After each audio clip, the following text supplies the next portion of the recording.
Hey, everybody, welcome back to another episode of the Women's Maximum Fitness Podcast.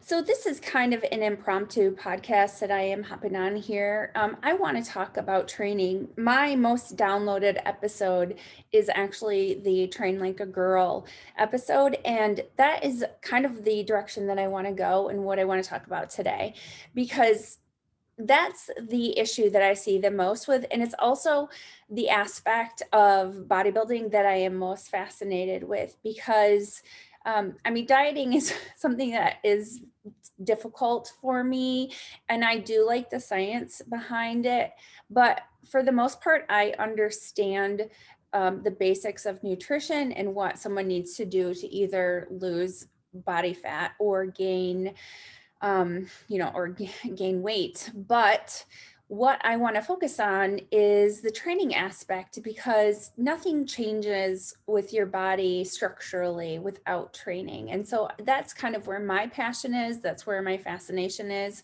And it's where I see a lot of error, in the gym, on social media, or even when I have clients giving me their assessment forms. So I kind of want to talk about a little bit the evolution of training, how things have changed, and what I have sort of discovered. So when I first started training, I was doing what is called a bro split. And it was what was pretty popular at the beginning of the decade in 2010. And that's kind of when I started training, tail end of 2010, beginning of 2011. And I ended up creating a training. I wasn't even training legs at the beginning because I had bigger legs and I thought, oh, this is going to give me big legs. They were muscular, but I still, I'm someone that carries weight, more lower body. I always have like cellulite on the back of my legs. Even when I was doing contest prep, like that's the last place for the fat to come off for me. So this is kind of my albatross. But anyways, when I created my training split, I started out mostly training arms, and I already had bigger arms. I have a history of, I was a swimmer. Um, I played soccer, and I grew up on a farm. So I was throwing hay bales around in the summertime. That was my job, working for the farm, starting when I was probably 10 years old. So these are 38 to 45 pound hay and straw bales, mostly straw bales. We lived on a duck farm. But anyways, so training for me was a bro split. And that essentially means usually that someone is training 5 or 6 days a week and it's a different body part every time. What we have since, I think, discovered is that that is a great training split for after you have built a lot of muscle. So you see professional bodybuilders doing those types of training where usually they're training 4 days a week and they'll train legs, and they'll do like a chest and shoulder day and a back day, or they'll do shoulders with arms or something like that, but essentially split up over 4 days and then maybe do a couple of feeder sets, touch up type stuff in between, putting some people train abs, some people don't train abs, and then calves or whatever is needed. So they're looking at kind of touching up individual body parts or creating a program that is going to do that. Sometimes even training legs twice a week, which I feel is very important. And especially now with the dominance being like everyone wants to have a big booty, everyone wants to have glutes. And we realize that that is hard to do because our lifestyles have created us to be more sedentary, and sitting on our butts actually does weaken the muscle. So doing even some postural exercises to make sure that you're getting glute activation, stimulation that aren't really muscle building but more strengthening and engagement anytime is actually really important. I like to do bridges or single leg bridges or bridges with a band and bridge with abduction.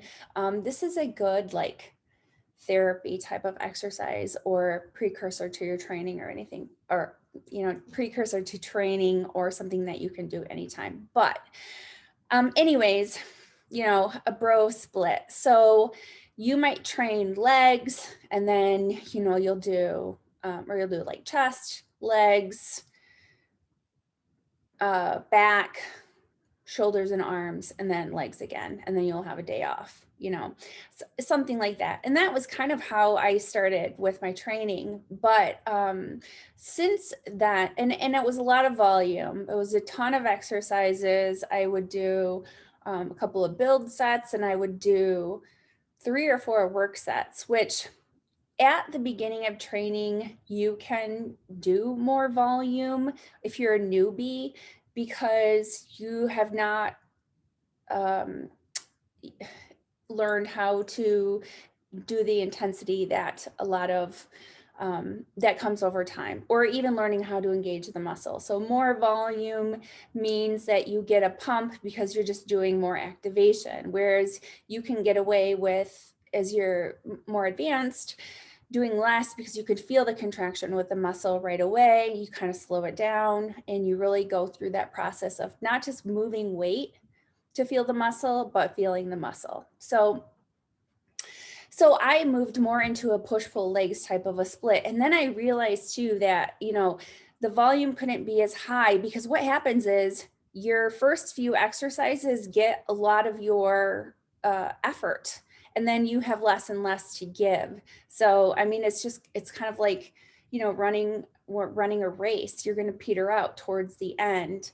And so you have to make it in the amount of time that allows you to complete your workout and have it be effective. But just know that your initial exercises should take priority over what you're trying to do, because that's when you have the most energy to put towards them. So exercise selection is very important, and also making sure that you connect with the exercises that you're choosing. So if something doesn't feel good, you can work on that, usually by using lighter weight, going through slower motion to try to figure out if this is an exercise that connects with you. Check out YouTube videos, make sure that your form is good. But, for the most part, if after doing that, you have issues with an exercise, be it pain, I have clients that can't do things like lunges because of knee arthritis. I have certain exercises, especially as I've gotten older and more into training, that I deter from because of prior injuries or because of injuries and recovery. I just realized I can't do them. Like, for example, I don't do any type of upright row because it causes impingement in my shoulders. For me, I have lots of issues with my traps. I'll get clicking in my shoulders. And then I'm focused on like joints and the like what's going wrong, and I'm not activating, traps or whatever. And there's a million other ways to train your traps, or, have an effective way of training a body part. So if an exercise doesn't work for you, like hack squats, I can't do hack squats because of the force that's put on my, as I touch my knee, the patellar tendon, that pushing out is just, it's not good because I have a torn meniscus. So reverse hack squats, I love. When my gym shut down, we, obviously don't have access to the hack squat machine, and the reverse hack squats were my favorite way of doing squats. So I do have another gym that has that machine, but I have to travel to go there. So I think though I'm going to start working that in, because they were really great for me for quad development. So anyways, so I moved into more of a push-pull legs workout type of a training split.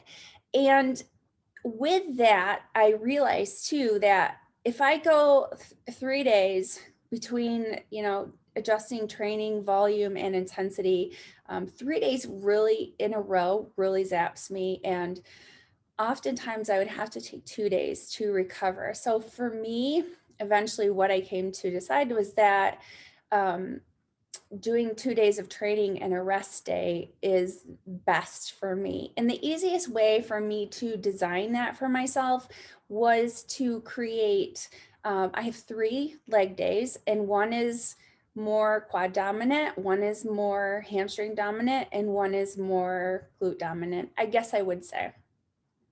And then I have three,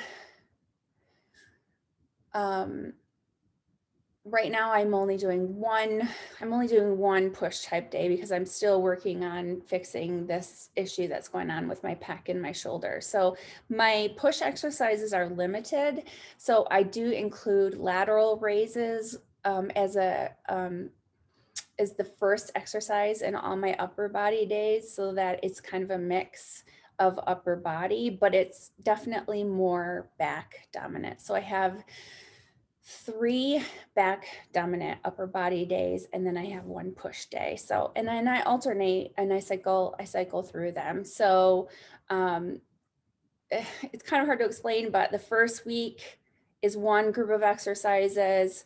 The second week is another group of exercises for the most part. And then that's how I move through them.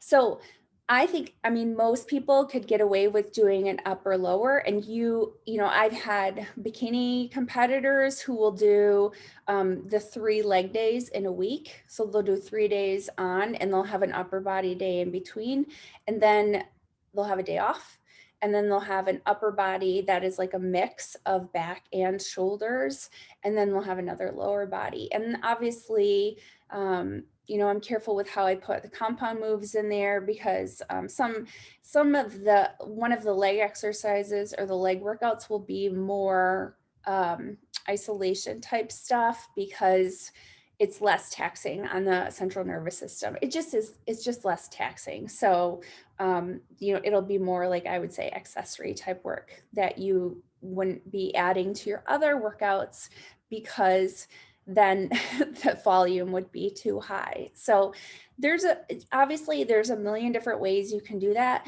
So let me just say, so if you're a newbie, if you're brand new, you can go into the gym 3 times a week and you can do a full body workout, which would be 1 exercise per body part. You could do that, and that would be great. I don't have clients that are doing that, only because I don't usually have clients that are that new. And I just like having, if you miss a day, I like doing upper lower, because if you miss a day, you can hop back on with whatever the other one is. Whereas if you have an upper body day, or you have a full body day, then you have a rest day, and then you do another full body day. But let's say you miss a day, then essentially you're only going to get 2 workouts in that week, because you don't want to train full body 2 days in a row. I mean, you could, because it depends on how intense you're going, but you have to think about what the goal is. Most people can train body parts twice a week. I don't think you need a full week to recover, which is also why you don't really need this bro split. So professional bodybuilders and people who have been training a long time can get away with this bro split, because one, they're usually taking performance enhancing drugs, and 2, the more muscle that you have, the more time you need there's just more muscle that needs to recover. So you can go a full week before you train something again. But especially like people are new, that's why you don't have a lot of muscle that needs to recover, so you can hit things more frequently. Just remember that the muscle building doesn't happen in the gym. That's a breakdown. So if you haven't recovered from your training, to train something again doesn't really make sense, because it's like picking at a wound, I guess I would say. So make sure that you're recovered. How do you assess that? It's not necessarily through pain. That doesn't necessarily mean a muscle hasn't recovered. For me personally, it has a lot more to do with fatigue, and just a general fatigue. Like like if I went into the gym to train after 3 days of training, if I tried to do a fourth day, it would just be total, it just would be like I wouldn't have any energy for it. So, and you obviously, well, not obviously, but then you also have that you don't have energy for just daily activities that just plain fatigues you. And that's usually why if I do 3 days in a row that are 3 good workouts, I need 2 days off. And I don't like doing that. So trying to be more consistent and making sure that I hit everything twice a week. Another mistake that I see people doing is training arms a lot. So your arms get worked biceps get worked with back workouts, with back exercises. Triceps get worked with a lot of push exercises, so chest and shoulders. Most people want to get bigger all around. They just want to have more muscle. So the goal with that, especially at the beginning, would be to train everything equally and then see how different parts respond, and then you can assess training frequency, you can assess,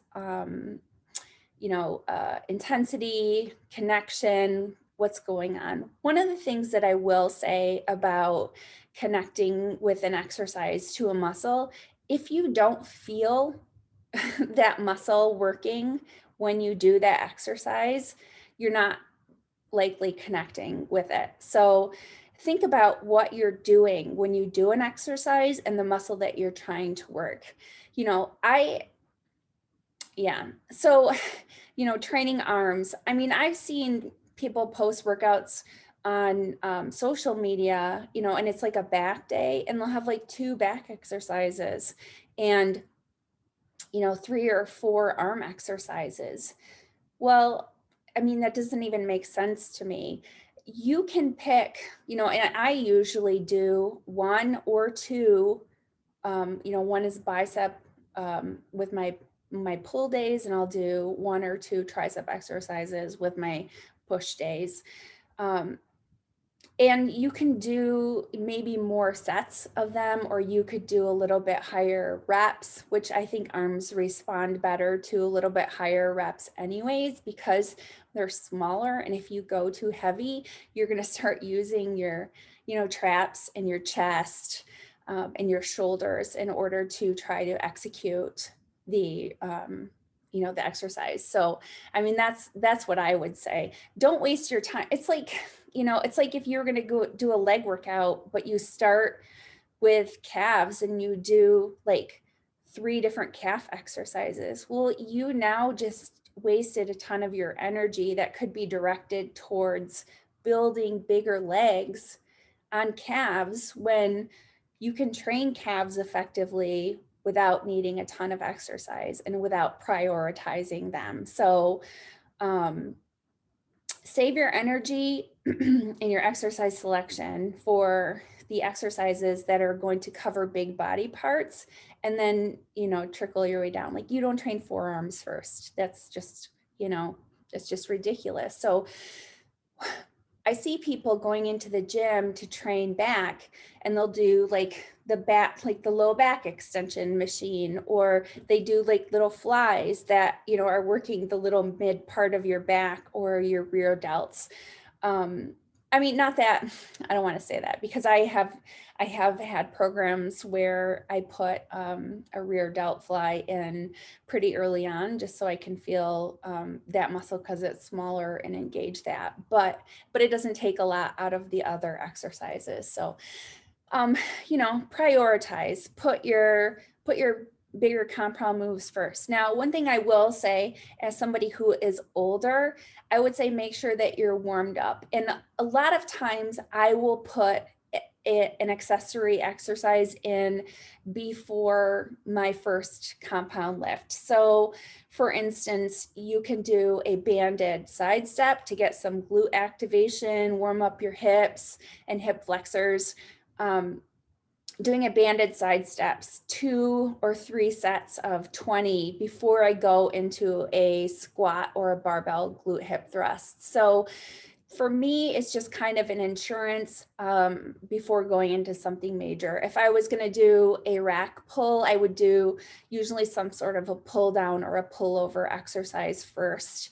Still with the same type of intensity. It's not like just a zip through it warm up type of a thing. And it's, similarly, somebody might do leg extensions before they do a hack squat, just to make sure that you've got some warm up going on before you go into a riskier type of exercise.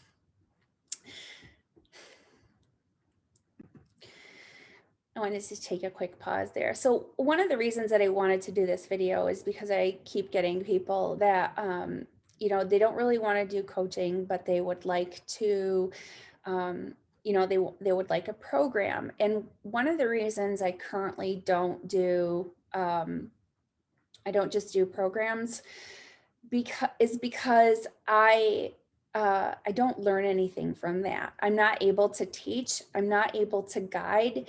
And it's really important for me to continue to learn as I grow this business so that I can get better at it. It's also why I'm very picky with my clients. I pick people that are willing to commit to at least 6 months so that I can see them through at least the beginning portion of their goals, depending on what it is, and learn, teach.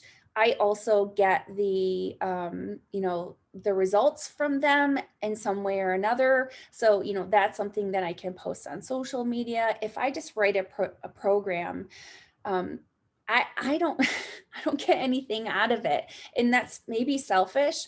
But my goal with it is to create a relationship, learn from teaching that person, and grow myself. And that won't happen. I mean, it's kind of like a therapist writing a book. Like, I'm sure it's going to be very helpful for people, but you don't get the one-on-one experience. And that's, this coaching business for me is a side gig to my normal job.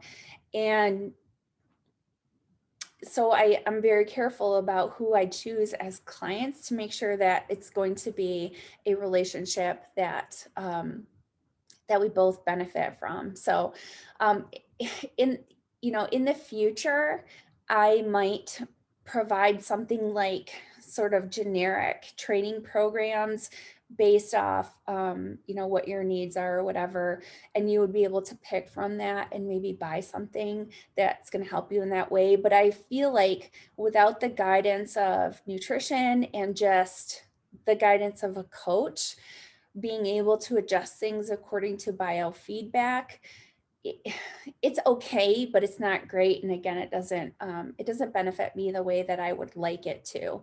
And I'm not there to see through, which is, my passion is with teaching. So, definitely something that I've thought about. And with me rebuilding my website, maybe something that I'll do as an add-on, but I would much rather be able to work with somebody one-on-one and see them through to their goals and learn and go through the whole process together. So the other thing is, which I say that a lot, and I'm trying to work on not saying the other thing so much, but so let's go back to training. So how would you set up training for yourself?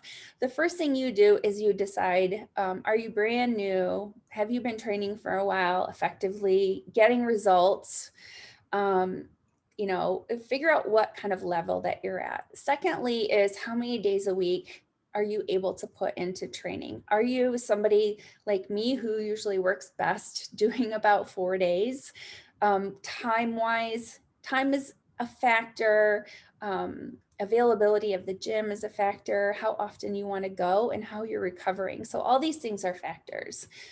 I think that a lot of people could benefit from an upper-lower training program that they would be able to rotate through, or a push-pull legs program. And then you would be able, it's called push-pull legs, but usually I set it up where either legs, push, pull so that your back exercises aren't with your heavier leg exercises, because it's usually a heavier day, especially for females. Now, if you got guys putting heavy bench in there, might be a different story. Or you can put legs in the middle to switch it up.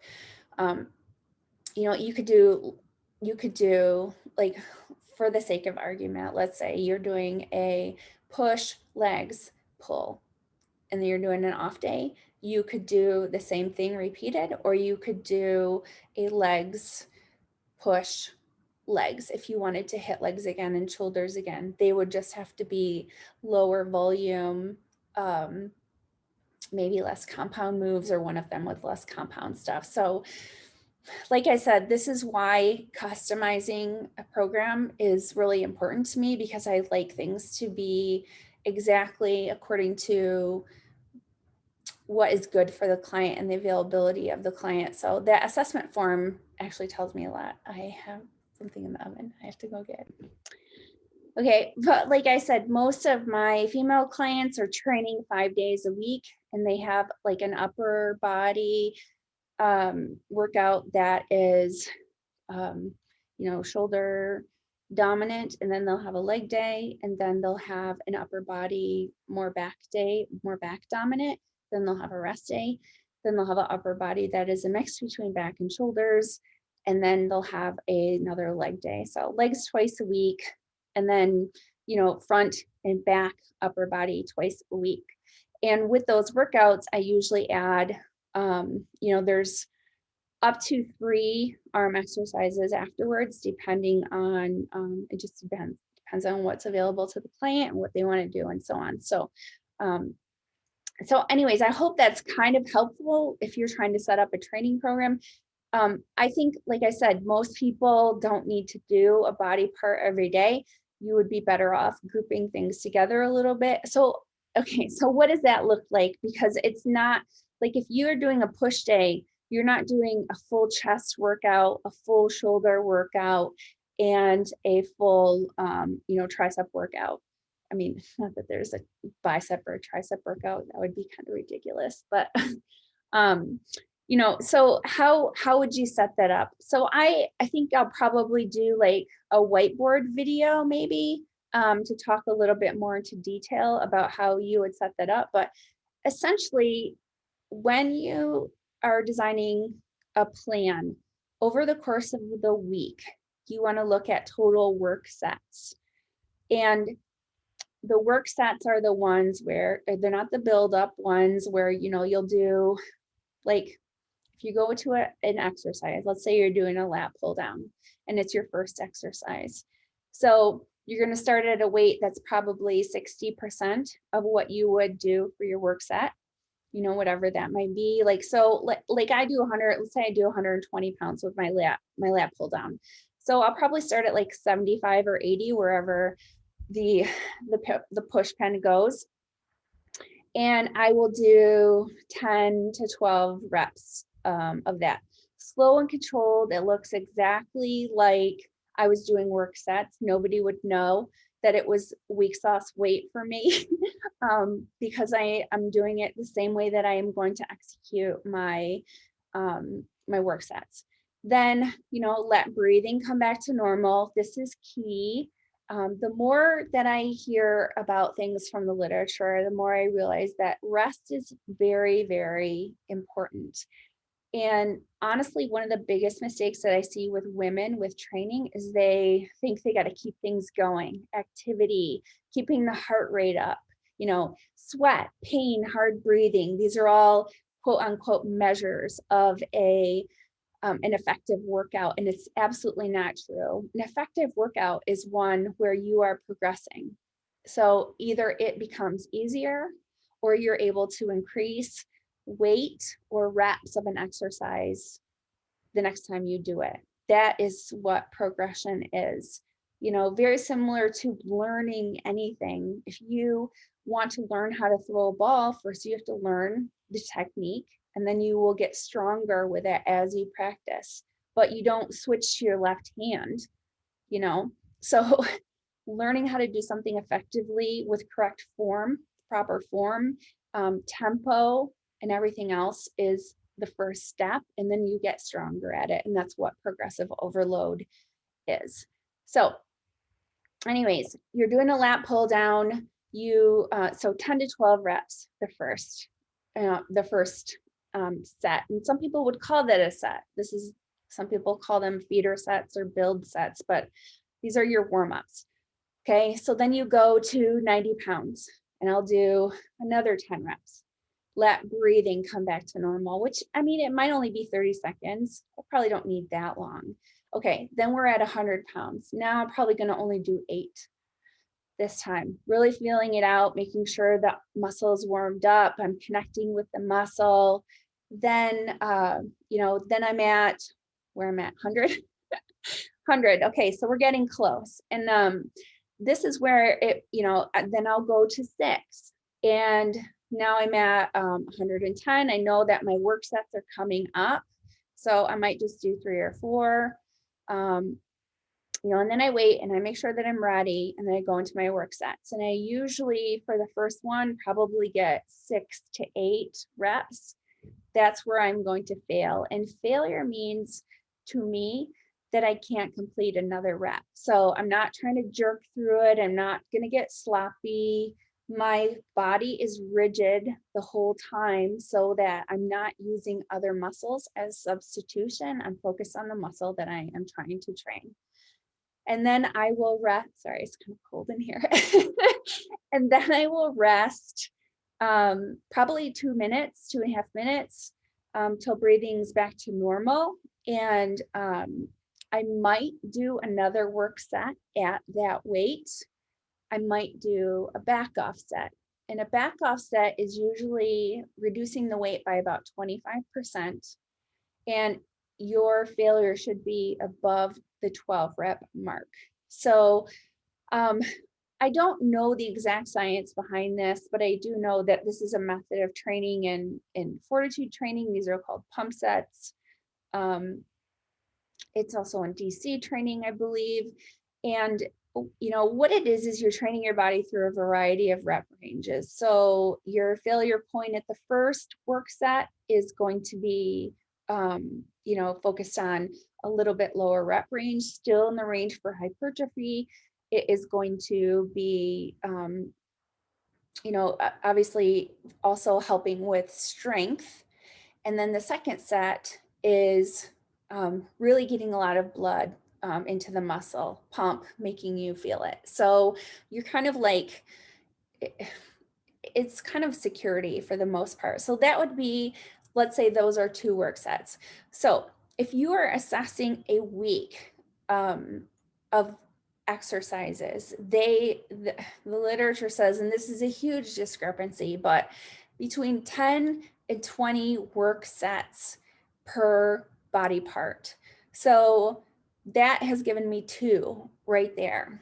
So obviously 20 work sets is going to be on the higher range of volume, and 10 is going to be lower. And I know, a lot of professional bodybuilders will do 4 exercises for a back day, and each one will have 1 work set because they don't count those feeder sets.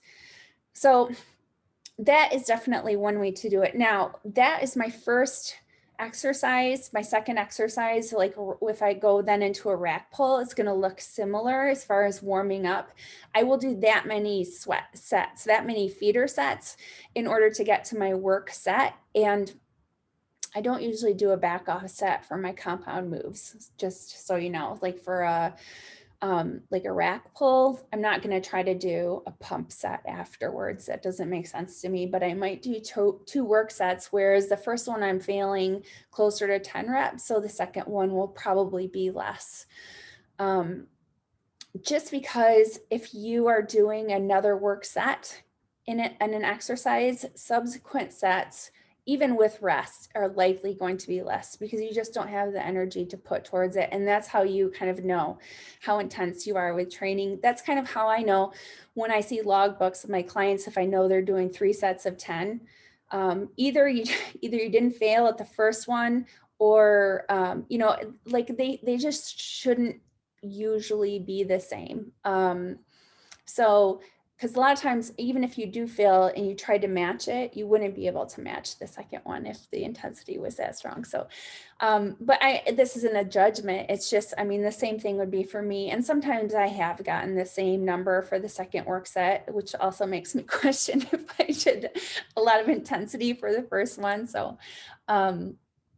So anyways, that's kind of how you would check when you add things up. So somebody who's new can do higher volume because the intensity isn't going to be there. And when I'm writing programs too, sometimes for newer people, I will write, 3 sets of, and then I give a rep range. So I'm hoping that, they'll probably do by the third, fourth, fifth exercise in their program. You're probably only doing one warm-up set. Some you can just go right into, especially if you are keeping a logbook. You're going to know what your work weight was last time. And if that's something that you can execute, sometimes you might do your work weight from last time and you're going to think, oh, that was kind of late. I'm going to try to up the weight and see how many reps. That's how you get a new threshold for your logbook. So anyways, I think I'm going to cut this here, but just I hope this explains training a little bit. And I definitely want to do more episodes about training and diet, but I hope that you guys have been enjoying the interviews. It's been a lot of inspiration for me. I am I'm a human nature type of a person. I love the human condition. I love hearing people's stories. I love knowing how they got from point A to point B, because everybody has a different story and it's usually really good, So if I can get somebody to open up about that, especially somebody who I admire, it just, not only does it make me respect them more, it just kind of inspires me, because it's cool when people are doing great things with their lives. And it's even cooler when they're willing to share about it. I think I like that relatability. People willing to be vulnerable about the struggles that they went through in order to become a winner. And that's kind of the goal with my podcast. Originally when I started it over a year ago, I wasn't really sure the direction it was going. I knew kind of what I wanted, but I wasn't pushing towards that.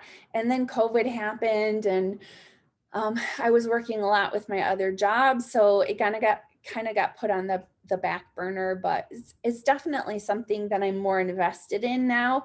And whether it grows and becomes like this, whatever thing for women in the fitness industry and the bodybuilding industry, I hope it does. But I hope it's a source of not just like, inspiration and motivation. Those words have been getting a lot of flack because people are like, discipline, blah, blah, blah, blah. But most of us are not those 1%ers. Most of us are not robotic people who can just do something and execute it. Emotions are always involved. And I just feel like it's very helpful to see that there's all different kinds of people, and their stories can help you and push you. And like it does that for me, which is part of the reason why I'm so open about a lot of stuff on social media. To be honest, this has been how I have gotten so many of my clients, because I'm not the smartest coach. I'm not the most knowledgeable. I'm not the most educated, but I definitely know what I'm doing, and I definitely get results with my clients. Usually what lures them to me is this human connection of being somebody who's pretty genuine, cares about, I care about my daughter. So obviously I'm a nurturing person. I care about my clients very, very much. And I could probably be a little bit more tough love with them. And I think I know how to be straightforward when I need to be, but a lot of the people that I get are going through things in their lives that are causing them to want to change. Most people hire a coach because they are at their wits' end. They've hit some sort of a rock bottom and they're looking for help. And so I, I'm very passionate about helping people, and I do have a heart for being empathetic and understanding what people are going through. And it's the same with with my daughter too. I've always been very disciplined with her, but I just love the crap out of her too. So, that's my goal with my coaching business. It's not to have the most clients. It's not to sell a bunch of programs. It's to help, like, if I help just one person, that's all I need. So I help one person and then I help one person. So I make sure that when if I put out an ad that if somebody wants to work with me, that means that I got people, and some I set up on programs and they're in a good spot and we're working through things, or I didn't get anyone that I could work with. And so, I throw the net out to see if anybody else wants to hop on board. So watch for that. Use that opportunity if you think that you can benefit from working with me. I don't advertise that I can take on clients if I feel like it's not a good time for me to take on clients. So I'm always honest about that. And I'm always honest about my assessment form with people too. I let them know what I can do, how long I think it's going to take, what they're going to have to do, what they're going to have to be realistic about changing. And then, I put the plan together and we move forward. But hiring someone to help you is an investment for sure. But for me, the best thing that I ever did is learning from other people, because there's so much information out there. It is really, really hard to put something together and then trust that you have something solid that you're going to be able to, follow for months and months and months and not be wasting your time. So make sure that you, excuse me, look at who you're getting your information from. Make sure that it's not just because somebody looks good, because honestly, a lot of people can get themselves to a point where they look good, and then the content that they're putting out on social media doesn't have anything with, they could be doing pretty much anything, or they could be putting out workouts that are a variety of things because that's what sells, but that's not even what they're doing. I do put my workouts out there, but if you look at anything, you can see some of them archived in my highlights. It's all pretty much the same. Once I had figured out this style of training that worked for me, that's what I stuck with. And I honestly, I'll never go back to a body part type of a training split, because I just think it's pretty useless for myself. So, anyways, I hope that helps. Is a little bit, when I do these things randomly, it's a little bit scattered. So maybe organizing something and putting it out there with more of an outline would be better, and I might do that. But I think I will do a regular, not just, I'm doing the interviews, but a monthly, I'm going to do an update. I'm going to talk about the guests that we're on. And then I will provide some sort of information like that pertaining to training or diet, maybe even your questions if you guys have questions. So anyways, thanks for listening to another episode. I will publish this somewhere in there, so I'm not going to say which one this is, but I hope you have a great day, and remember that healthy looks different on everybody.